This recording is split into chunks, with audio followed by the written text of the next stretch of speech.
Welcome to the Author to Authority podcast. And today is part 2 of a series that we're doing called How to End the Year Strong.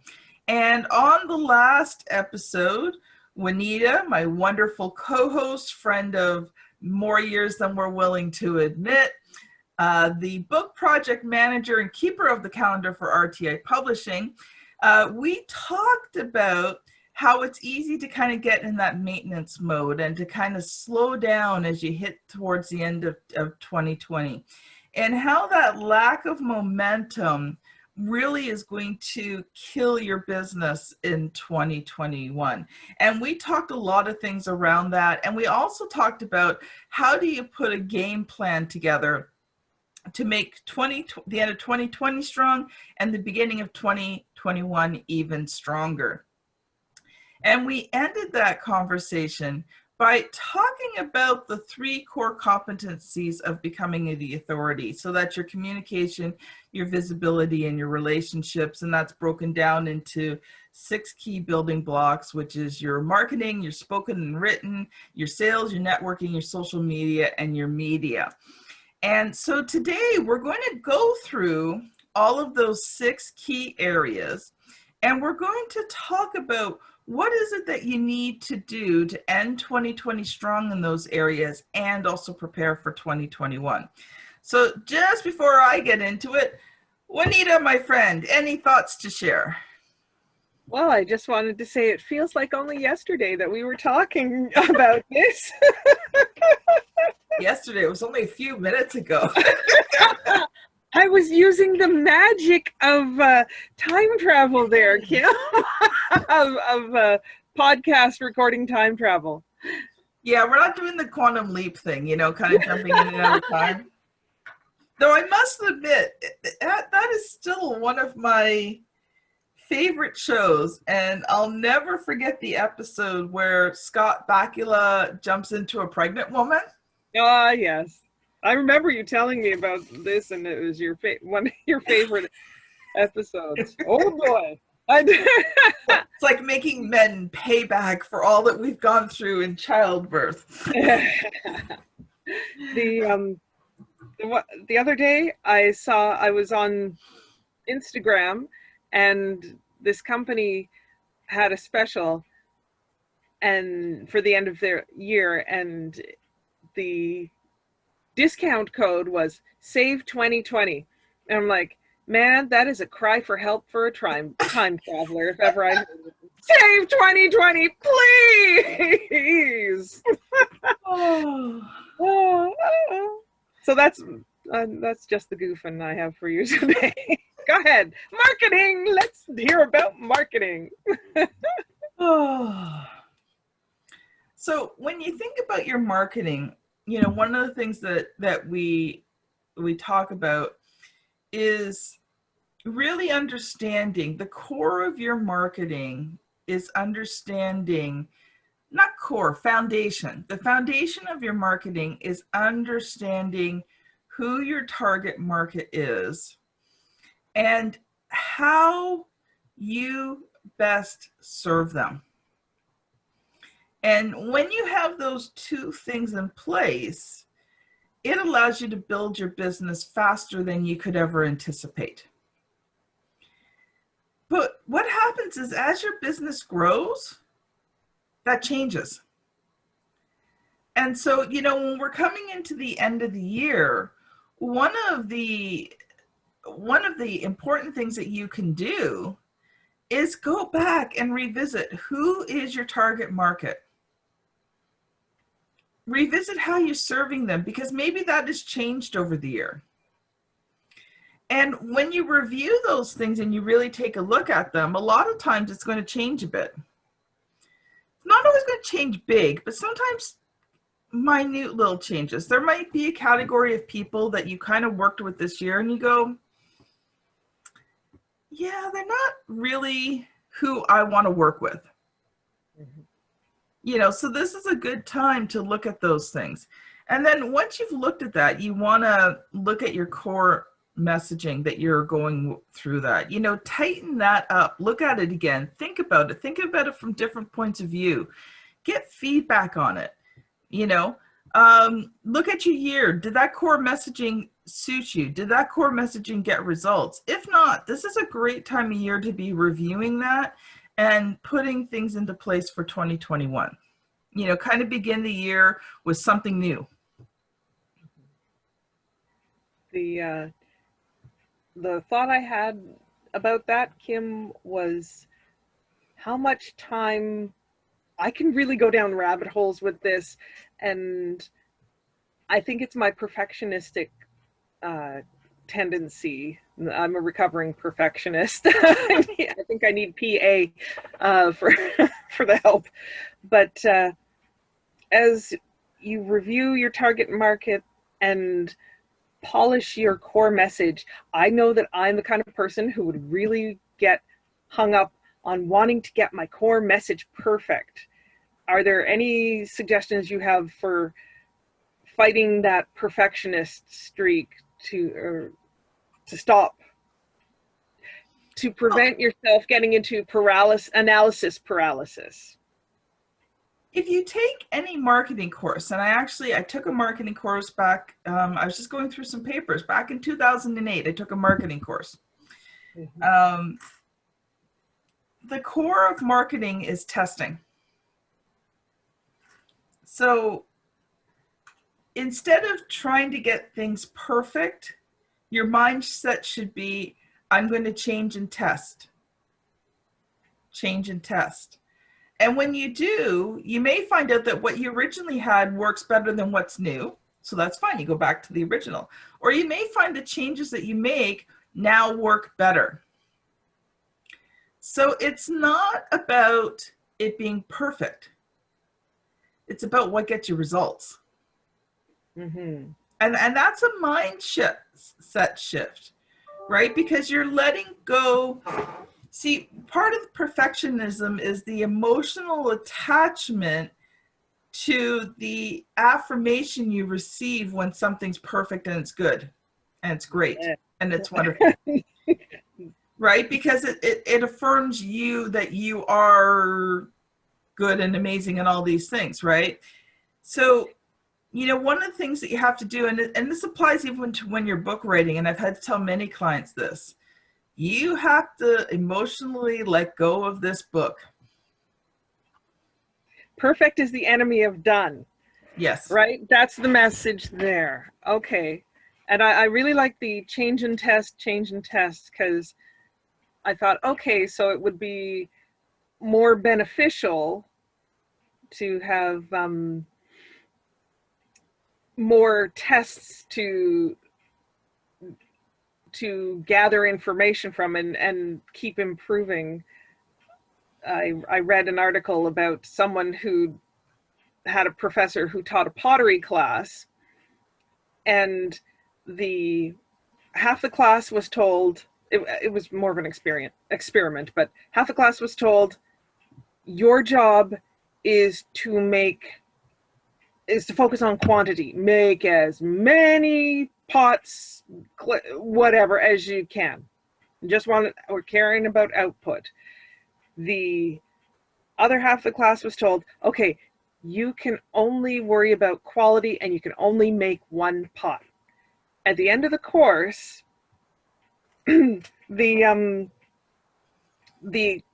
people who had the best looking pots were the quantity people, because they made, crummy little, I'm trying to find a word that isn't a bleepy word, but sad little schlumpy clumps of mud all the way up. By the end, each output, each effort taught them something, and they're like, well, I can do better than that. And the quality people who only, they did the research, they thought, okay, they still didn't look as good as the ones that the people who did multiples created, because it's practice, right? And well, this like I is was gonna say, it goes back to that saying, you know, how do you become a master of something? 10,000 hours of practice. right, right. Right. So, you know, doing this process, um, you know, and I'm not talking about like changing ultra fast. Like, you know, you need to time to test things out to get results, right? Like, okay, don't get me wrong. Like, if you're just testing out like a simple design or whatever, and you throw it up on social media for a few days and you do 2 or 3 and you figure out which one, and then you go with that one, and then maybe 3 or 4 months down the road, you may try another one, right? Like, this is not like, you know, every day you're changing things to test. You've got to give things time to see if it really resonates with your audience, right? Like Yeah, you've it's got like to, it pulls a seed out of the ground after, like, oh, is it growing yet? No. yeah, exactly. So, you know, you know, this process is not something that's done super duper fast. Again, you know, if you're doing this process, you know, 1 to 3 times a year, that's a good pace for it, because you've got to test it out over time to see what works. So let's get to spoken and written. So are you working on focusing on balancing both of those skills to present a complete package? And this is important. And what happens is if you're stronger in writing than you are in speaking, you may not, okay, it's a reverse for true either one, but let's say you're stronger in writing than you are speaking. So, you know, you connect with someone, you're messaging them, you know, you're sending them an email, they're really impressed with you, you get the phone call, and then, you know, you botch the phone call because your verbal communication skills don't work. You know, the reverse is true. You know, you could be having these great conversations with people, but then you've got to send them content, you've got to send them emails, you've got to send them an agreement or whatever. And, you know, if it's atrocious, so if you want to be seen as the authority, you need to focus in on both skills. And so it's important to take time and enhance those as you go along. Now, I'm not talking like tons of time, but, you know, a couple quick things you can do is, you know, there, for your writing skills, there's Grammarly. You know, get the free version of Grammarly. It'll help your grammar. It'll point out some basic things that you're doing that, you know, you do consistently. It'll help you make sure your spelling is correct and your basic grammar. You know, if you really want to put polish, get the professional version. If you're really doing a lot of writing and you really need to have make a really great impression, then you hire an editor. And by the way, the lady on the screen beside me, she's my editor. And she's quite proficient at pointing out the areas where I need improvement. Mind you, it's been a while since you've mentioned anything, so I must be doing something right. You're improving. But if you want to improve your spoken skills, there's a lot of ways to do that. But one of the best ways that Juanita and I have found is Toastmasters. It's an amazing worldwide organization that helps you to increase your communication and leadership skills in a very supportive environment. You know, I've learned so much by being in Toastmasters, and the feedback I get on my speaking just takes everything to the next level. And I think back to where I was half decent when I started Toastmasters. Okay, I can't say great, yeah, but, you know, I had some good basics in there. Yeah, you were very strong as a beginner. I've been in Toastmasters for nearly 10 years now, I guess 10 years now. And yes, when I invited you to join the club, I had a couple of conversations with other older members, and they're like, wow, you really found a ringer for us, didn't you? Well, thank you. I'll take compliments when I get them. But no matter what your speaking level is, you know, you could be terrified to even speak at all. Toastmasters will help you overcome that fear. They will give you the tools you need to increase your speaking ability no matter where you start. And the feedback and the positivity of the groups and the willingness for us to help each other has made it a wonderful experience, and I don't plan on leaving it anytime soon. I've also been able to test out a lot of things. You know, when I've had to do speeches and workshops and different things, I've taken segments and tested them out at Toastmasters, gotten feedback, and then improved it. So we've still got a few more to go here, and we're running out of time, my friend. So, but I'm going to have to speak a little less. So sales. Helps with that too. Or else we're going to make this a 3-parter. Yeah. Okay, sales. I think we can do it in 2. We'll just be less of storytellers today. So in sales, are you tracking your results, and do you know what areas do you need to improve in? Again, this is important. You know, do you need to increase your referrals? Do you need to increase your prospecting? Do you need to increase your closing rate? Do you need to increase the areas where you're getting out to generate leads, right? So there's different segments of your sales process, and you need to look at those numbers, and you really need to track it and put a game plan in for improvement, whether it's you take a course, whether there's a mentor you can learn from, you know, whether it's you work with an accountability partner so that you've got consistency. Whatever that it is that you need to do, you need to look at it, track it, and then put in a game plan to ensure that you are, you know, you're reaching your sales goals. Networking. You should be networking right through 2020. There are online networking events every single day. Go to Eventbrite. Online networking meetings. You will find so many of them. You could spend almost 24/7 sitting in online networking. So there's no reason why you can't be out there and developing new relationships now that will harvest in 2021. And, you know, when you look at your network, it's not just about your clients. You know, it's about finding mentors. It's about finding referral partners.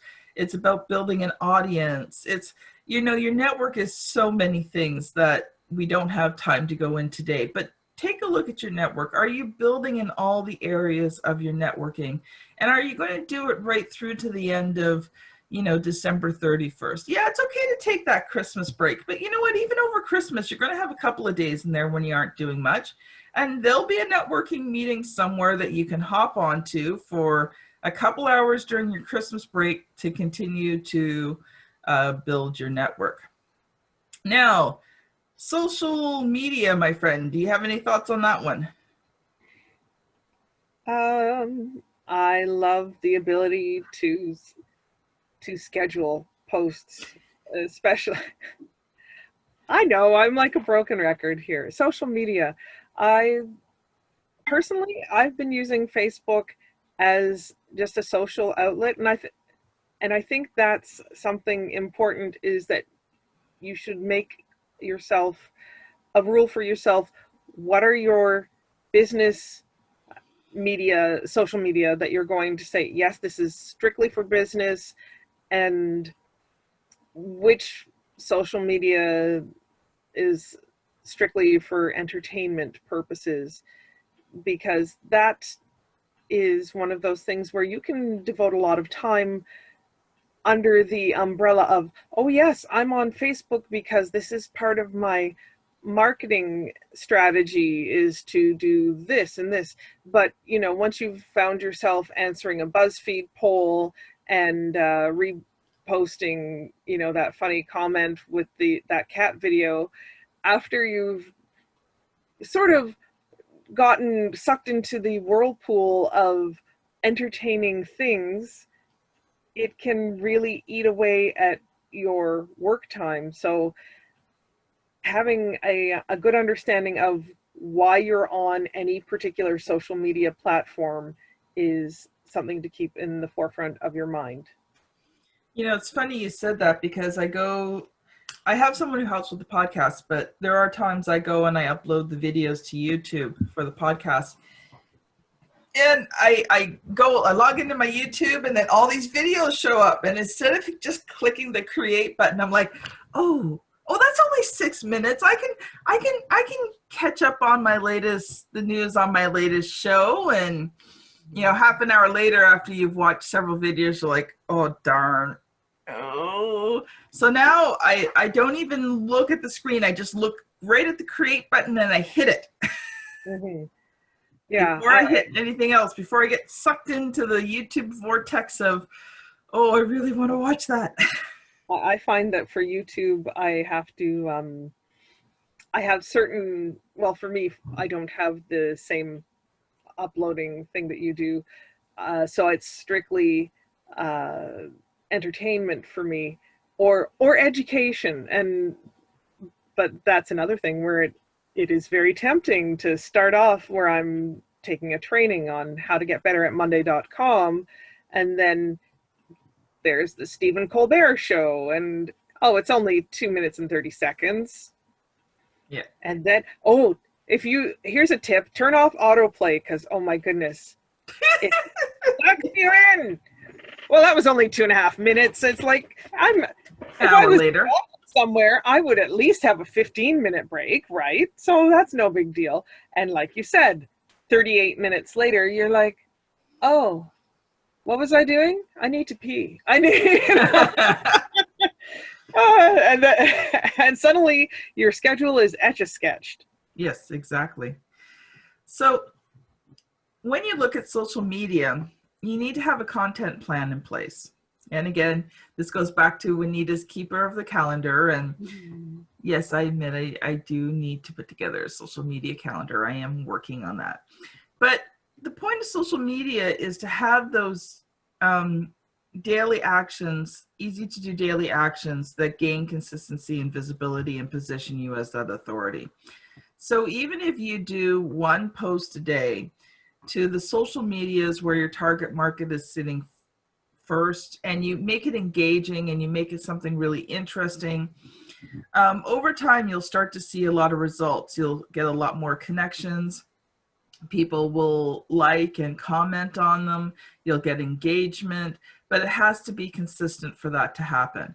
And there's a couple of really good tools out there. If you look up social media schedulers, now yes, a lot of them cost money, but I figured something out the other day because I was really struggling with this, because I've got social medias for a couple of different platforms in the RTI Publishing. I just been using free accounts, but I have two social media schedulers I use their free accounts for. And so for the one thing that we're doing, like the inspirational books and gifts and that kind of thing, I use one social media scheduler. And then for RTI Publishing and the Author to Authority, I use the second one. So it's not costing me anything. And it actually helps me keep organized, because I have each one covers a different thing, a different area. And so that's been really beneficial for me in this last week or so, in helping me to plan things out, because I can log into one and see everything for that one, and then log into the other and see everything for the other. So, that's beneficial. Now, media. We talked about, Juanita had asked last time, what exactly does media mean? And if you want to find the full big explanation, you can go back to the last episode we did on this, but it's basically, how do you get yourself out there and visible to groups of people? That's media. And so are you applying for opportunities right now to get out there in 2021? Are you checking out podcasts? Are you putting things together so that you can be on TV and radio? And, are you checking out workshops that you can apply for as a speaker? There are so many things that you apply for now that you'll be doing late winter, early spring next year. And so, when you're thinking of media, a lot of times you have to be thinking 3 to 6 months ahead. Sometimes even more, but if you think 6 months ahead, that's a good average, and be checking out and looking for those opportunities to get yourself out there. And, you think, okay, it's 6 months away, but here's the thing. If you start doing it consistently, you will have your calendar booked each month with activities that are going to really propel your business forward. So I think like the two key things in all of this are for 2020 is don't stop looking for opportunities. Right up for the end of the year, there's opportunities to build your business. There's opportunities to get clientele. There's opportunities to position yourself as an authority in your niche. You know, take advantage of all of those opportunities and keep looking for them.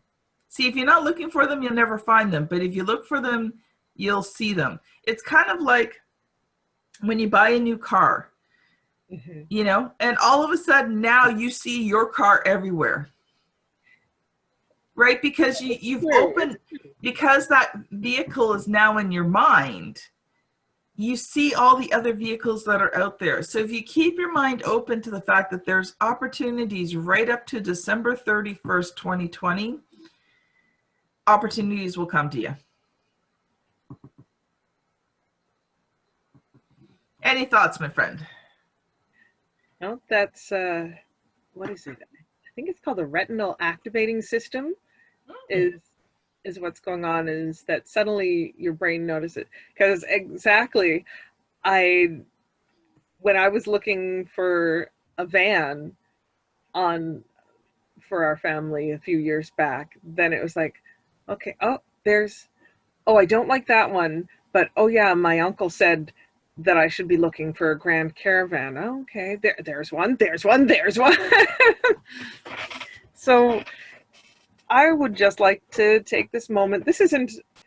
What episode is this?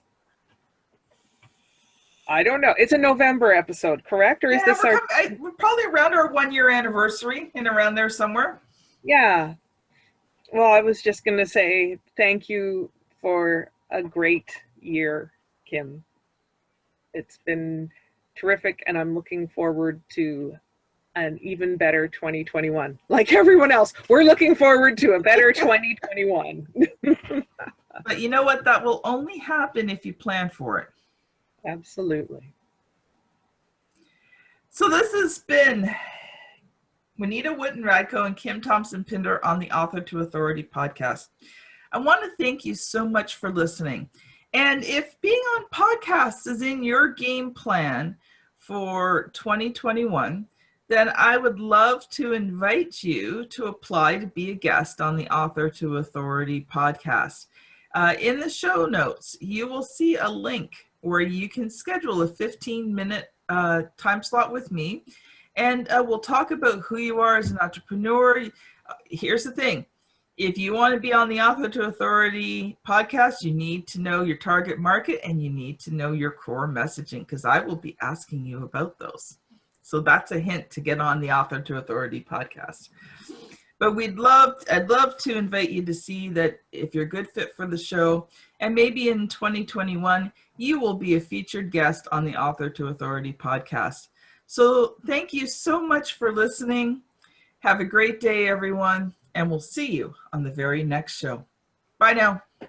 Bye-bye.